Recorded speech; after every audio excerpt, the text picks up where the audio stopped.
Hello everyone, welcome back to another episode of r/ProRevenge. In today's episode, follow the drill book to the letter? You got it. Sure, we will deliver to the floor. Tricked insurance company into paying bills like they're supposed to.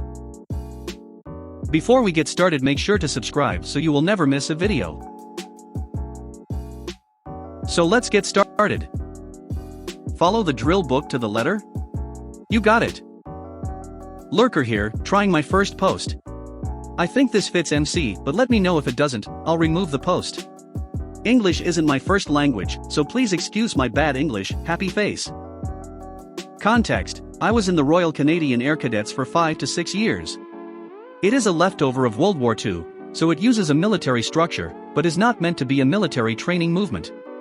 We do drill, parade stuff, but apart from that we have courses about aviation, leadership, etc., and do sports, and visit museums. Summer camps offer advanced training, so older cadets become instructors for the new recruits.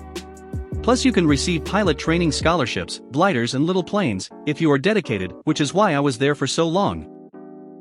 My squadron, it was small and had a major favoritism problem. A girl, called DS from now on, of my age was winning all awards and trophies. Her mother was an officer. An adult, cadets are 12-18 yo, and managed to become the best friend of the commanding officer, CO, of the squadron. They tried to mask it once, which kinda backfired, but marked me as a rival for said awards and trophies. Those helped get scholarships, so I needed them. They hated anyone challenging their favorite, DS, so they hated me for my 2 last years. I got the glider scholarship and was a fresh pilot for my last year in the cadets. I intended to get the motored plane one, so I just needed to cruise the last year without getting in trouble.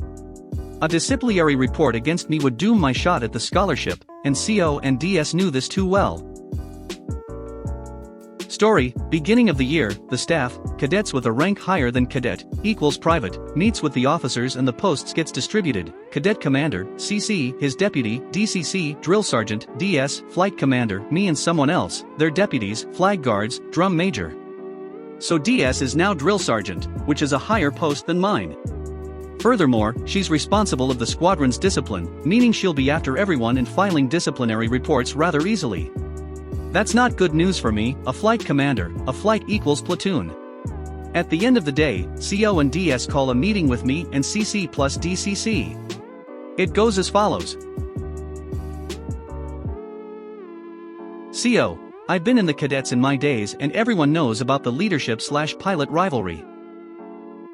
She's referring to the fact that some go to the advanced leadership camp and come back full of themselves, and start loving rules and protocols.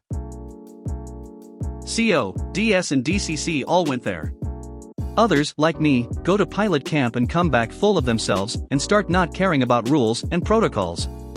The recipe for a rivalry is there and can be seen countrywide. CO, just to let you know that you can't just ignore the rules, like your pilot friends. I don't care who you are, you have to follow the rules. The squadron's rules aren't exactly on par with the APD 201, Cadet Manual/Rulebook, the Bible of the leadership people, but that's going to change. DS, yes. You'll have to follow the APD 201 to the letter, or I'll make sure disciplinary action will be made. CO, exactly. Plus, as you are a flight commander now, you are responsible of your cadets. DS, that means if they lack discipline, you will get in trouble too. Smug smile. CC didn't seem to care about this meeting, but DCC, which is responsible of the staff, was intrigued. DCC was beginning to be a friend of mine since he was the one hated on before me and knows about the favoritism. After the meeting, I warned him that I will follow the APD 201 to the letter and that it might cause some issue with the usual squadron rules. He replied that he didn't see any problem with that, as long as I do follow the rules, and since it's the order I'm given. Now, no one is expected to have even seen the APD 201 except for the leadership people, which learned it by heart as far as I know. I also know that DS isn't the type to actually do real work, and has probably found a way to pass the course without learning much. I know that DCC must have learned it by heart due to his work ethic, making him a fair judge for me. And I'm the biggest nerd of the squadron, so I tend to learn fast. I found the APD 201 online and only then realized that it's just a drill book. A manual for how to do parades. Digging deeper, I find that some rules are expected to be followed outside the parade square, like saluting officers in hallways, and some others seem to have been extended without clear definition, like the role of basically all posts to fit their parade positions. This is potential for malicious compliance, and I start my search for rules that are at my advantage and at the disadvantage of the DS. I also see a bunch of symbolic protocols, like putting everyone at ease then at attention when taking command of a squad, that I will interpret as mandatory procedures. You must put everyone at ease then at attention to take command. Week 1 of MC, we start courses, and I happen to be the only aviation-related instructor, greater than 50% of courses given. This was meant to overload my schedule to prevent me to go fly gliders, but I digress. I start my class with military drill protocols, as instructed in the APD 201. Recruits find pilots cool, and my overzealous drill funny. I'm following all the protocols and I explain the meaning of them, as my interpretation of mandatory procedure. Week 2 of MC, a random officer tells the flight commanders to go do some basic drill exercise with their flights. Recruits can't do the attention stuff very well yet. While practicing, the DS comes and supervises the drill exercises, as she should. Out of the blue, she begins calling a command, military term for yelling stuff like squadron, attention, and notices that none of my cadets obeyed, thanks to what I did during week 1. She is apparently pissed and calls flight number 1, attention, and I signal to my cadets to not budge. She is now furious since I clearly just told them to ignore her. She comes to me. DS, what do you think you're doing? Me, as per the APD 201, as a drill sergeant, you are not allowed to give commands to a single flight. You only have authority over the entire squadron and must ask the flight commander, or his deputy, if you want a single flight to do anything. DS, visibly annoyed, well, move them then. I want to practice marching. Me, no. DS, what? I'm your superior. Do as I say. Me, as per the APD 201, the drill sergeant doesn't have authority over flight commanders, the deputy cadet commander does. Since we have the same rank, I'm not obligated to follow your orders. Plus, I have an order from an officer to practice attention. DS, this is BS. DS tries again to give a command to my flight, and I clearly say don't move, I'm the one in command, you must ignore her right now. Cadets don't budge. DS, now really pissed, gives up fine, and goes back to her squadron leading position, and give a command to the whole squadron, that my cadets still ignore. DS, what now? Me, you should know this. As per APD 201, you must, procedure to take command. DS, She does the procedures and I go sit down. She doesn't even try to guess why. When commanding a squadron, the DCC must order the flight commanders to take position, otherwise they aren't considered to be on the parade square, and goes on with practice. After the practice, she comes to see me. DS, this was insubordination. I'm going to file a disciplinary report. Forget about that scholarship. Me, nope. As per APD 201, DCC is the one who can file reports against flight commanders. DS, put. Okay then. She tells everything to DCC. DCC comes to see me, laughing. DCC, I told her well. He's right, you know. The APD 201 does say that. You should have seen her face. I kept doing that sort of stuff all year. Week 12 of MC, at the end of drill practice. DS, now, the mid-year parade is coming soon. You need to practice your drill. Flight number 1, you are sloppy out of the parade square, you are to follow the drill rules in the hallways too. Everyone is sloppy, but hey, why not single out my flight? As we should lead by example, I take it upon myself to do everything in a drill-style fashion, moving as if I was following commands, so I basically look like a robot eating, drinking, peeing, washing my hands, stopping to talk to someone, talking. My cadets finds this hilarious and start doing it too. DS ends up seeing 2 of them drinking water. Paraphrasing since I wasn't there. DS, you think this is funny? How dare you? Blah blah blah. I arrive while she's yelling at 2 of my best recruits. Me, excuse me. Why are you yelling at MY cadets? DS, they dash. Me, I don't care. I'm the only one allowed to yell at them, I'm their flight commander. You have no right to discipline my cadets. If you have a problem with one of them, ASPERAPD 201, you come to yell at me as if I did myself. Then I discipline them as I see fit. You should never discipline one of my cadets. They're my responsibility. If they do something wrong, you report me. DS, fine. She leaves to find DCC and I turn to my cadets. Me, you did this because you saw me do it, right? Cadets, yeah. Me, then you have strictly nothing to feel bad about. You did everything right. You followed my example, smiley face. Cadets, smiley face. Me, you can never be in trouble for doing something you saw me doing. If it's wrong, I'll be in trouble and warn you to not do it. Because of that, if someone not from our flight tries to discipline you like that, tell them to see me. Tell them that I order you to ignore their disciplinary action.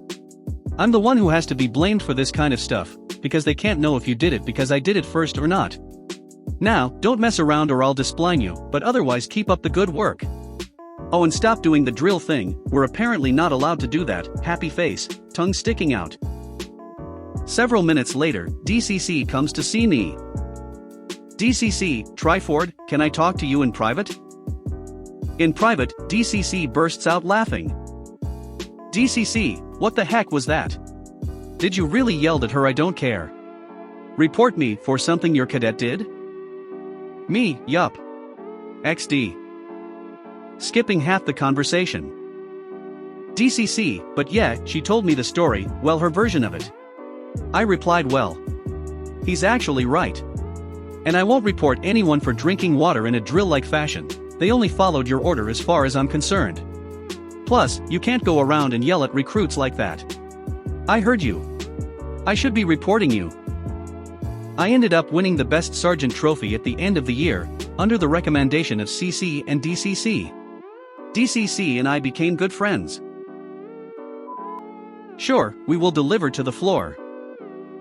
First off, I apologize for possibly spamming the sub with posts this week as I remember some malicious compliances more resurface in my memory. For the better half of a year, I worked in a beverage distribution company and helped deliver the product. It was about a 3:1 beer/ciders/seltzers etc. to soft drink ratio on normal days. This particular day, however, was to a local liquor store and almost exclusively beer. The town I lived in at the time was very touristy and seasonally busy, a prime summer lake cabin type deal. The town would at least triple in population during the summer, and as such, the demand for beer always skyrocketed after Memorial Day. This liquor store we were delivering to had summer volume second to only one other in the state, for the franchise, only losing out to a store in a town 5+ times the size. As you can imagine, we had a huge haul the week of the 4th of July. We would typically bring about 2,000 cases Monday, Wednesday, and Fridays in the weeks leading up to the 4th. The Independence Day crowd was definitely forecasted to be thirsty, so the order that Wednesday was for a whopping 3,500 cases. Now, keep in mind this is not a huge store, and the back storage room and walk-in coolers were also pretty small. It was quite the task to move things around and find enough space for everything. Anyway, the 4th comes around and Shane and I are there at the crack of dawn unloading the truck. We have one extra summer helper along named Gabe. Gabe was one of the high-speed helpers, not known to slack or drag his feet at stops. The back room is packed to the gills, so we start hauling cartloads of beer into the cooler, which was basically wiped out since Monday. We do this for several hours, then replace the back room beer with pallets from the truck. By noon, we had all the 20+ pallets inside the building or staged outside. Shane returned back to the warehouse for the next 1,500 or so cases, or around 15 more full pallets. At this point, Gabe and I have barely any room to put the suds. The last remaining spot would be a floor display near the customer's side of the cooler. The manager is gone, so we ask the assistant manager. The place is swamped with customers and he was pretty ornery. When asked about the rest of the beer, he said, I don't know, go load up the display. We begin to say that we have a lot of beer and get interrupted, I don't care how much you have left. Go fill up that display. Very poor choice of words. Gabe and I bring some pallets over and start stacking, adding to the cases on the floor already, same EXP dates, thank God, and begin to pile them up. Pretty soon, we are building stairs from the cases to stack even further. Shane got back, and by God, he brought us more and more pallets. Before you know it, Gabe is tossing cases to me, and we are all the way to the ceiling. We keep going. By the time we got done, we had 3 varieties of beer 3 row across, and about 6 deep, with a customer-friendly taper down to head height. The assistant manager just gaped at the mountain of suds and said, well, I had it coming. Tricked insurance company into paying bills like they're supposed to. The insurance company that my employer uses has a monthly auto-deducted payment that comes from my credit card. I've paid faithfully for 4 years. A few months ago the company went to run my payment, which declined, because my credit card had expired. I had the new credit card, but the payment was attempted before I got around to changing it over. Rather than contact me to let me know that a payment was missed and attempt to get an alternate payment, the insurance company just terminated my coverage and denied all new claims to that account, including my well visits, etc. As soon as I realized what was going on, I called the company customer service number from my card to give them my new card number and reinstate my insurance. After 30 minutes of giving my information again, explaining and re-explaining, and finally just asking for a supervisor, because the CSR was reading random selections out of a book or something and wasn't anywhere close to my issue, I discovered it wasn't even the right department. Got transferred to the correct department, where the woman rudely told me that due to my incompetence, they terminated my coverage and would not be reinstating it. So I asked when I would be able to re-enroll. And was informed that I would not be able to re-enroll until my company entered open enrollment sometime unknown between January and March. I decided to let it go and just wait until then. Until I had a necessary medical issue come up where I absolutely needed it. I called again and asked when open enrollment would be. They didn't know, but she mentioned unless you have a major life change exemption. Such as family death, marriage/divorce, or loss of previous insurance coverage. Me, excuse me ma'am, sorry to interrupt, but I'd like to report a loss of previous insurance coverage. Not only was my insurance coverage started again, but was backdated to an effective date of when I started 4 years ago. Guess they'll be paying my bills again then. If you made it to the end of the video, thanks for watching. Don't forget to like, subscribe and share, and we will see you in the next video.